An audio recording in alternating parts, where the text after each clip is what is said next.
ஆன்மீக அன்பர்களுக்கு அன்பான வணக்கம். நமசிவாய வாழ்க, நாதன் தாழ்வாழ்க.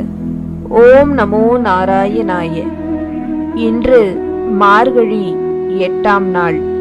திருவெம்பாவை மற்றும் திருப்பாவையின் 8வது பாடலையும் அதற்கான விளக்கத்தையும் இந்த பதிவில் பார்ப்போம். திருவெம்பாவை பாடல் 8. கோழி சிலம்பச் சிலம்பும் குருகெங்கும், எழில் இயம்ப இயம்பும் வெண்சங்கு எங்கும், கேழில் பரஞ்சோதி கேழில் பரங்கருணை, கேழில் விழுபொருள்கள் பாடினோம் கேட்டிலையோ, வாழி ஈதென்ன உறக்கமோ வாய் திறவாய், ஆழியான் அன்புடைமை ஆமாறும் இவ்வாறோ, ஊழி முதல்வனாய் நின்ற ஒருவனை ஏழை பங்காளனையே பாடேலோர் எம்பாவாய். சென்ற பாடலில் இறைவனின் திருப்பெயரையும் அடையாளங்களையும் கேட்ட நொடியில் நெஞ்சம் நெக்கு நெக்காக உருகி நிற்கும் பெண்களை சுட்டிக்காட்டிய மணிவாசகப் பெருமான் இப்பாடலில் அதிகாலை பொழுதில்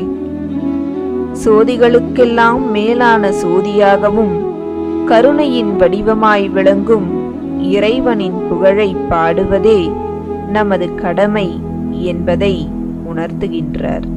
இந்த பாடலில் ஒரு புதுமை, அதாவது எழுப்ப வந்த கன்னியர்களுக்கு உறங்கிக் கொண்டிருக்கும் கன்னியர்களை முன்பே நன்கு தெரியும். எனவே அவளை பற்றிய எந்த ஒரு புகழ்மொழிகளையும் கூறாமல் இவ்வுலகில் நடக்கும் இயல்பான செயல்களை எடுத்துக்காட்டி தங்களின் பேச்சினை ஆரம்பிக்கின்றனர். எவரும் எழுப்பாமல் தானே எழுந்து முதலில் குரல் கொடுக்கும் கோழியை முதலில் வைத்து இப்பாடலை ஆரம்பித்துள்ளார் மணிவாசகப் பெருமான். கோழி சிலம்பச் சிலம்பும் குருகெங்கும், கோழி கூவ அதற்காகவே காத்து கிடந்த மற்ற பறவை இனங்களும் ஒலி எழுப்புகின்றன. அதோடு எழில் இயம்ப இயம்பும் வெண்சங்கு எங்கும், கேழில் பரஞ்சோதி கேழில் பரங்கருணை, கேழில் விழுபொருள்கள் பாடினோம் கேட்டிலையோ, வாத்தியங்கள் இசைக்கப்படுகின்றன. நம் அண்ணாமலையார் கோவிலில் வெண்சங்குகள் முழங்குகின்றன. இப்படிப்பட்ட இந்த இனிமையான அதிகாலை வேளையில் ஞாயிறு வர எப்படி இருள் நீங்குகிறதோ, அந்த சூரியனுக்கே ஒளியை தரும் பரஞ்சோதியாய் ஒளி வீசும் சிவபெருமானை பற்றி நாங்கள் பேசுகின்றோம். அப்பெருமானின் பெரும் கருணையை எண்ணி நாங்கள் வியந்து கொண்டிருக்கிறோம். அவனது சிறப்புகளை பாடிக்கொண்டிருக்கிறோம். ஆனால் நீயோ எதையும் காதில் வாங்காமல் தூங்கிக் கொண்டிருக்கிறாய் என்று வெளியில் நின்ற பெண்கள் கேட்கின்றனர். இவ்வளவு சொல்லியும் கூட உள்ளிருந்த பெண் எழவில்லை, உறங்கிக் கொண்டே இருந்தாள். எனவே இதென்ன உறக்கமோ என்று வினா விடுத்தனர். இவ்வாறு அறிவின்றி தூங்கிக் கொண்டிருப்பது என்ன பழக்கம்? சற்று வாயை திறந்தாவது பேசலாமே என கேள்வி கேட்கும் பொருட்டு வாய் திறவாய் என்றனர். ஆனால் அப்போதும் அவள் எழுந்த பாடில்லை.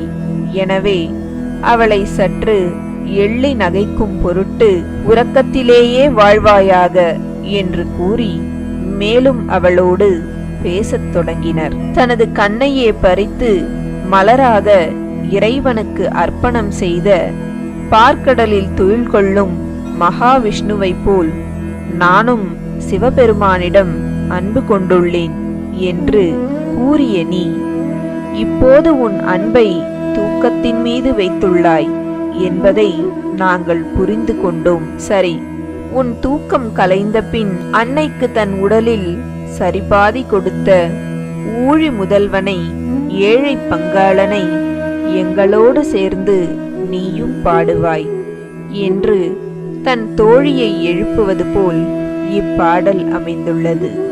மனிதனை விட அறிவில் குறைவான உயிரினங்கள் தங்களின் இயல்பு மாறாமல் தம் கடமைகளை செய்கின்றன. ஆனால் இறைவனை உணர்வதற்காகவே அறிவு கொடுக்கப்பட்ட மனிதன் அதனை பயன்படுத்தாது மாயைக்குள் ஆழ்ந்து கிடக்கிறான் என்ற தத்துவத்தை இப்பாடல் நமக்கு உணர்த்துகிறது. அடுத்து திருப்பாவை பாசுரம் 8.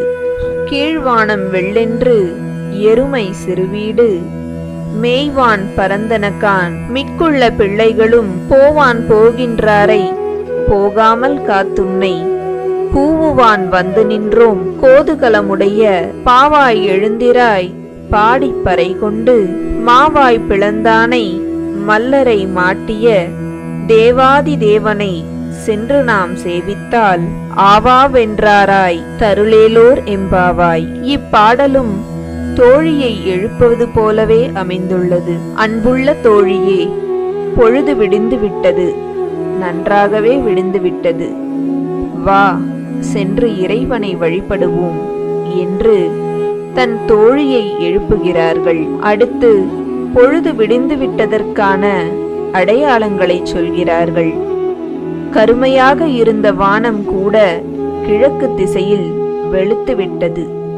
எருமைகள் கூட மேய்வதற்கு கிளம்பிவிட்டன.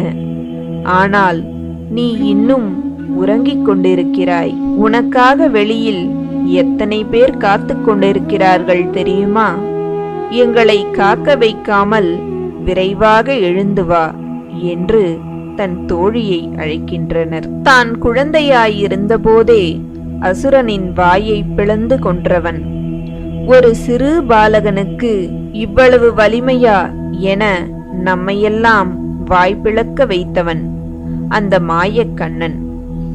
நம்மையெல்லாம் வாய்ப்பிளக்க வைத்தவன் அந்த மாயக்கண்ணன். தன் தாய்மாமன் கம்சன் ஏவிய பல அசுரர்களை துவம்சம் செய்தவன்.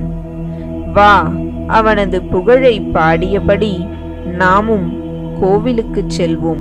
பாவங்களையும் குற்றங்களையும் நம்மை செய்ய வைக்கும் ஆசை என்ற அசுரனையும் மமதை என்ற மல்லனையும் நாமே கொன்றுவிடலாம் என்று இப்பாசுரத்தில் குறிப்பிடுகிறாள் ஆண்டாள்.